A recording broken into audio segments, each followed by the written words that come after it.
ओम गण गणपते नमः। आज अपने सुनेंगे वाल्मीकि रामायण अयोध्या कांड का आगे का सर्ग। भगवान श्री राम का आशीर्वाद पाने के लिए इस सर्ग को पूरे प्रेम भाव से एकत्रित होकर पूरा सुने। बोलिए गणेश भगवान की जय हो। बोलिए सियावर रामचंद्र भगवान की जय हो। हनुमान जी बाबा की जय हो। श्री राम दरबार की जय हो। राजा दशरथ बार बार श्री राम के बारे में सोचकर बहुत ही पीड़ित हो रहे थे और वेदना से छटपटा रहे थे। उनकी यह अवस्था देखकर कैकेयी को बिल्कुल भी दया नहीं आई। सुबह हो चुकी थी तो कैकेयी पुनः राजा से कहने लगी कि महाराज, आपने मुझे 2 वर देने की प्रतिज्ञा की थी। जब मैंने यह 2 वरदान नहीं मांगे तब तक तो आप बहुत अच्छे थे और मेरी भी खूब तारीफ करते थे, और आज मैंने आपके ही दिए हुए 2 वर मांगे हैं तो आप तो इस प्रकार दुखी होकर पृथ्वी पर गिर पड़े हैं, मानो कोई पाप करके पछता रहे हो। यह तो कोई बात नहीं हुई।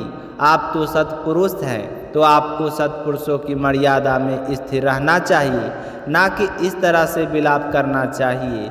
धर्म यज्ञ पुरुष सत्य को ही सबसे श्रेष्ठ धर्म बतलाते हैं, और उसी सत्य का सहारा लेकर मैंने आपको धर्म का पालन करने के लिए प्रेरित किया है। ऐसा करके मैंने कोई गलत नहीं किया है। पृथ्वीपति राजा से नेबाज पक्षी को अपना शरीर देने की प्रतिज्ञा करके उसे ही दिया था और शरीर को त्याग कर उत्तम गति प्राप्त की थी। इसी प्रकार राजा अलकर्ण ने वेदों के प्रांगत विद्वान ब्राह्मण को उसके याचना करने पर मन में बिल्कुल भी दुख ना करते हुए अपनी आंखों दान निकाल कर दे दी थी। तो फिर आप इस तरह क्यों कर रहे हैं? सत्य को प्राप्त हुआ समुंदर सत्य का ही अनुसरण करता है, चाहे कुछ भी हो जाए। छोटी सी सीमा तट पर रहते हुए भी सीमा तट की भूमि का उल्लंघन कभी नहीं करता है। क्या वह उन सीमा तट को तोड़कर बाहर नहीं आ सकता?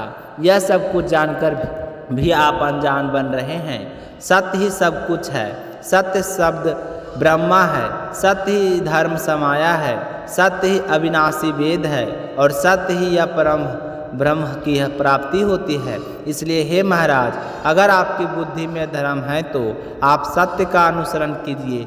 मेरा मांगा हुआ यह वरदान सफल होना चाहिए, क्योंकि उन वरों के दाता आप ही हैं। तो आप धर्म और सत्य की पालन करते हुए मेरी प्रेरणा से आप अपने पुत्र श्री राम को घर से निकाल दीजिए। मैं अपने इस कथन को 3 बार दोहराती हूँ। हे महाराज, यदि मुझसे कोई प्रतिज्ञा का आप पालन नहीं करेंगे तो मैं आपके सामने ही अपने प्राणों का त्याग कर दूंगी। तो अंतिम बार कैकेयी ने राजा को प्रेरित किया, तब वे उस सत्य रूपी बंधन को वैसे ही नहीं खोल सके। उस बंधन से अपने को उसी तरह मुक्त नहीं करवा सके, ठीक वैसे ही जैसे राजा बलि इंद्र प्रेरित वामन के पास से अपने आप को मुक्त कराने में असमर्थ हो गए थे। जब 2 पहियों वाली गाड़ी बीच रास्ते पे फंस जाती है और उसे निकालने की चेष्टा करते करते उसे बैल की क्या हालत होती है, उसी दशा आज राजा दशरथ की हो गई थी। उनके मुख की कांति भी फीकी पड़ गई थी। रो रो कर उनकी आंखें सूजी हुई थी और वे अपने नेत्रों से देखने में असमर्थ हो गए थे। तो उन्होंने बड़ी कठिनाई से धैर्य धारण किया और अपने हृदय को संभाला, और फिर कैकेयी से कहा कि हे कैकेयी, मैंने अग्नि को साक्षी मानकर वैदिक मंत्रों के द्वारा तुम्हारे जिस हाथ को पकड़ा था, आज मैं उसे छोड़ रहा हूँ। साथ ही तुझे और अपने द्वारा उत्पन्न हुए तुम्हारे पुत्र का भी त्याग कर रहा हूँ। हे देवी, हाथ जोड़ते जोड़ते पूरी रात बीत गई। सूर्योदय हो गया है, लेकिन तुम पर कोई असर नहीं हो रहा है। अब सूर्योदय होते ही सारे लोग राज अभिषेक करने के लिए मुझे आकर कहेंगे, तो मैं उन्हें क्या जवाब दूंगा? उस समय जो सामान श्री राम के अभिषेक के लिए जुटाया था, उसके द्वारा मेरे मरने के बाद श्री राम के हाथ से मुझे जली दिलवा देना, परंतु अपने पुत्र सहित तुम मेरे लिए जलांजलि कभी मत देना, क्योंकि तुमने श्री राम के अभिषेक में विघ्न डालकर अच्छा नहीं किया है। आज मैं तुम्हें हर अधिकार से वंचित करता हूँ। मैं पहले श्री राम के राजाभिषेक के समाचार से सारी प्रजाजन को बहुत ही खुश देखा है, परंतु उसी जनता के मुख पर आज मुझे उदासी देखनी होगी।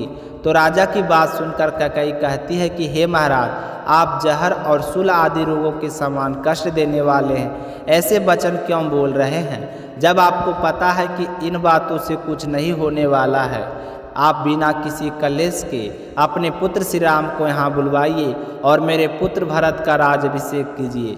श्री राम को वन में भेजकर मुझे कृष्णकटक बनाइए। आप अपने सत्य और धर्म का पालन कीजिए।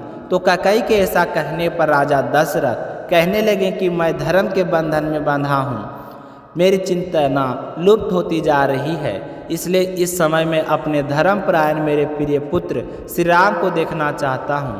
उस समय श्री राम के अभिषेक का मुहूर्त हो गया था। तो सारे महर्षि वशिष्ठ शिष्यों से घिरे हुए अभिषेक की आवश्यक सामग्री को इकट्ठी करके बहुत ही जल्दी उस श्रेष्ठ पुरी में आ पहुँचे थे और अयोध्या की सड़कें जार बुहार कर साफ कर दी और उन पर जल छिड़का जा रहा था। सारी पुरी उत्तम पताकाओं से सुशोभित थी। वहाँ के सारे मनुष्य हर्ष और उल्लास से भरे हुए थे। बाजार और दुकानें सजी हुई थी। उनकी शोभा तो देखते ही बनती थी। चारों ओर महान उत्सव हो रहा था। सारे नगरवासी श्री राम के अभिषेक के लिए बड़े ही उत्सुक थे, बड़ी बेसब्री से इंतजार कर रहे थे। उस पल का जब श्री राम का राजाभिषेक होने वाला था, चारों ओर चंदन, अगरबत्ती और धूप की सुगंध फैली हुई थी। इंद्र नगरी अमरावती के समान शोभा पाने वाली उस पुरी को पार करके श्रीमान वशिष्ठ जी ने राजा दशरथ के अंतपुर का दर्शन किया, जहाँ सहस्त्रों ध्वजाएं फहरा रही थी। नगर और जनपद के लोग वहाँ पर भरे हुए थे। बहुत से ब्राह्मण उस जगह की शोभा बढ़ा रहे थे। चड़ीदार राजसेवक खड़े थे और वहाँ पर घोड़े भी बहुत ही अधिक सुंदर सजाए गए थे। श्रेष्ठ महर्षियों से घिरे हुए वशिष्ठ जी परम प्रसन्न होकर अंतपुर में पहुँच गए और मन ही मन बड़े ही प्रसन्न हो रहे थे। तो आज का सर्ग समाप्त हुआ। आगे क्या हुआ यह सुनेंगे कल के सर्ग में। तो प्रेम भाव से सुनने के लिए आप सभी श्रोताओं को बहुत बहुत धन्यवाद। भगवान श्री राम आपकी सारी मनोकामनाएं पूर्ण करे। भगवान श्री राम के जीवन काल की कथा को सुनने वाला व्यक्ति अपने जीवन के सारे पुण्य को अर्जित करने वाला सुखी और संपन्न होता है। तो प्रेम भाव से कहिए मर्यादा पुरुषोत्तम भगवान श्री राम की जय हो। तो ये थी आज की कहानी। इसी के साथ हम सुनेंगे दूसरी कथा, जो कभी भी कथा या सर्ग या कहानी सुनने के बाद में एक छोटी सी कहानी अवश्य सुननी चाहिए, कभी भी अकेला नहीं सुनना चाहिए। तो इसी के साथ हम सुनेंगे गणेश गजानंद की कहानी। बोलिए गणेश गजानंद की जय हो। एक समय की बात है, बूढ़ी माई के घर के पास एक सेठ जी का मकान बन रहा था। तब बूढ़ी माई मकान बनाने वाले मिस्त्री के पास जाकर बोली कि बेटा मुझे पत्थर की मूर्ति बना दे, मैं गणेश जी की पूजा करती हूँ। मिट्टी का गणेश जी बनाती हूँ, पानी लगते ही वह तो गल जाता है। तो मैं तो बूढ़ी हो चली हूँ, मुझसे रोजाना गणेश जी की नहीं बनाया जाता है, इसलिए बेटा तू मेरे लिए एक पत्थर का गणेश जी बना दे। गणेश भगवान तेरी सारी मनोकामनाएं पूर्ण करेंगे। तो बूढ़ी माई की बात सुनकर मिस्त्री बोला कि हम तुम्हारे लिए मूर्ति गढ़ेंगे, उतनी देर में तो हम अपनी दीवार बना लेंगे। हमारे पास इतना समय नहीं है कि सेठ जी का काम बीच में छोड़कर हम तुम्हारे लिए मूर्ति बनाएं। तो यह सुनते ही बूढ़ी माई को बड़ा ही दुख हुआ और वह मन ही मन कहने लगी कि भगवान करे तुम्हारी यह दीवार कभी ना बने। यह कहकर बूढ़ी अम्मा अपने घर चली गई और मिस्त्री और मजदूर दीवार बनाने में लग गई। अब दीवार जैसे ही बनाई तो वह टेढ़ी हो जाए तो दीवार को तोड़े, फिर से बनाए, फिर सीधी दीवार ना बने। इस तरह पूरा दिन एक ही दीवार को तोड़ते बनाते हुए शाम बीत गया। शाम को सेठ जी आए और कहने लगे कि आपने अभी तक कुछ नहीं किया। तो मिस्त्री ने बूढ़ी माई के आने की सारी बात बताई।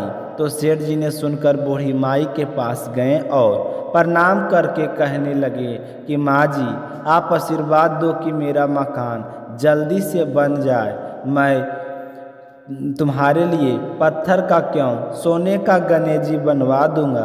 तो यह सुनकर बूढ़ी माई बहुत ही प्रसन्न हुई और उसने सेठ जी को आशीर्वाद दिया कि बेटा, बिना कोई विघ्न के तेरा मकान जल्दी से पूरा हो जाएगा। तो सेठ जी ने आकर देखा कि टेढ़ी दीवार थी वह बिल्कुल सीधी हो गई थी। तो वह यह गणेश जी का चमत्कार देखकर मिस्त्री और मजदूर सेठ जी सारे गणेश जी का जय जयकार करने लगे और सेठ जी ने जैसा कहा था वैसा ही किया। सोने का गणेश जी बनवाकर बूढ़ी माई को लाकर दे दिया। तो यह देखकर बूढ़ी अम्मा बहुत ही प्रसन्न हुई और सेठ जी के ढेरों दुआएं देने लगी। उसी दिन से सेठ जी भी गणेश जी की का पक्का भक्त बन गया और रोजाना सबसे पहले उठकर स्नान करता, फिर गणेश जी की पूजा करके अन्य कोई काम किया करता था। तो गणेश जी की आशीर्वाद से सेठ जी दिन चुगनी रात चौगुनी तरक्की करने लगे। बोलिए गणेश जी भगवान की जय हो।